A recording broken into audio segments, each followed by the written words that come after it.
22শে ফেব্রুয়ারি 2017 তামিলনাড়ুর কোয়েম্বাটুরের শান্ত পাহাড়ি উপত্যকা। সেই দিন ইতিহাসের এক নতুন অধ্যায়ের সূচনা হয়েছিল।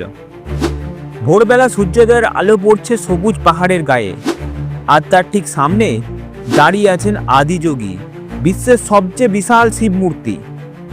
এই মূর্তি শুধুমাত্র এক টুকরো ধাতব ভাস্কর্য নয়, এই মূর্তি একটি আহ্বান, একটি জাগরণ, একটি অভ্যন্তরীণ যাত্রার দিশা। যোগ শব্দটির মধ্যে লুকিয়ে আছে আমাদের অস্তিত্বের গভীরতম সত্য, আর সেই যোগের প্রথম গুরু ছিলেন শিব। না, তিনি কোনো পৌরাণিক কল্পকাহিনীর চরিত্র নন, তিনি আমাদের আত্মার বিজ্ঞানী, যিনি হাজার হাজার বছর আগে হিমালয়ের গম্ভীর নিস্তব্ধতায় সৃষ্টির গভীর রহস্য নিয়ে ধ্যানস্থ হয়েছিলেন। তার শরীর ছিল নিথর, তার চেতনা ছিল ব্রহ্মাণ্ডময়, তিনি ছিলেন আদিযোগী। অনেক বছর পর যখন তার ধ্যান সম্পূর্ণ হলো, তিনি উঠে দাঁড়ালেন। তার শরীর থেকে বিকৃত হতে লাগলো এক গভীর তেজ, তার চাহনি ছিল অলৌকিক, আর তখনই শুরু হলো যোগের বিস্তার। তিনি 7 জন ঋষিকে বেছে নিলেন, সপ্তর্ষি যাকে বলি আমরা। তাদের দিলেন জ্ঞানের বীজ। এই 7 জনই ছড়িয়ে দিলেন যোগবিদ্যা বিশ্বের চারপাশে। আজকের দিনে আমরা যাকে যোগা বলি, তার সূচনা ঘটেছিল সেই মুহূর্তেই। আজ তামিলনাড়ুর কোয়েম্বাটুরে দাঁড়িয়ে থাকা 112 ফুট উঁচু আদিযোগী মূর্তিটি সেই প্রাচীন জ্ঞানেরই প্রতীক।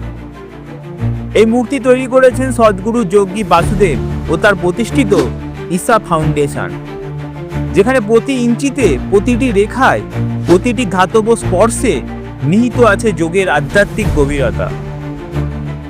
112 ফুট, এটি এমন একটি সংখ্যা যা মানুষের শরীরের 112টি সম্ভাব্য চক্র বা শক্তি কেন্দ্রকে বোঝায়, যার মাধ্যমে মানুষ আত্মমুক্তি বা মোক্ষের পথে এগিয়ে যেতে পারে। আদিযোগীর চোখের দৃষ্টি যেন বলে ওঠে, বাইরে নয়, ভিতরে খোঁজো, in is the only way out. এই মূর্তির সামনে দাঁড়ালে মন অজান্তেই নত হয়ে যায়। এ যেন এক অদৃশ্য শক্তির টান, যা আপনাকে বলে, থামো, অনুভব করো, শোনো নিজের হৃদয়ের গহীন শব্দকে। প্রতি বছর মহাশিবরাত্রিতে এখানে হাজার হাজার নয়, লাখ লাখ মানুষ আসেন, আদিযোগীর সামনে ধ্যান করেন, নৃত্য করেন, গান করেন, চোখের জলে শিবকে স্মরণ করেন। এখানে কেবল ভক্তি নয়, আছে বৈজ্ঞানিকভাবে সাজানো ধ্যান মন্দির, ধ্যান লিঙ্গ, যেখানে ধর্ম, জাত, লিঙ্গের কোনো বাধা নেই, সবার জন্য খোলা। একমাত্র শর্ত অন্তরের তৃষ্ণা, যা আমাদের মনে করিয়ে দেয় সত্যিকারের মুক্তি, ক্ষমতা, আনন্দ সবকিছুই আমাদের ভিতরে রয়েছে। আর সেই পথে পৌঁছাতে যোগী হলো একমাত্র সেতু।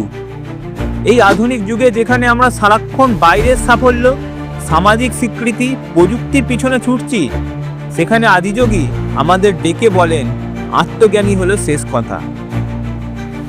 তুমি যদি আজ বিষণ্ণ হও, বিভ্রান্ত হও, পথ হারিয়ে ফেলো, তবে একবার দাঁড়াও এই মূর্তির সামনে, চোখ বন্ধ করো, গভীর নিঃশ্বাস নাও।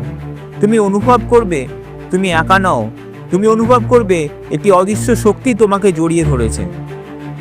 এটি কেবল বিশ্বাসের বিষয় নয়, এটি এক জীবন্ত শক্তি, যা আমাদের গভীর থেকে জাগ্রত করে তোলে। আদিযোগী শিখিয়েছেন, তুমি তোমার জীবনকে যেমন গড়ে নিতে চাও, ঠিক তেমনই গড়ে তুলতে পারো, শুধু চাই অন্তর্জাগৃতি। আজকের বিশ্বে হাজারো অস্থিরতা, দুঃখ আর বিভ্রান্তির মাঝেও আদিযোগী আমাদের মনে করিয়ে দেন, শান্তি বাহিরে নয়, ভেতরে, উত্তর বাহিরে নয়, হৃদয়ে, আর মুক্তি সেটা ঠিক এখানেই, তোমার মধ্যে।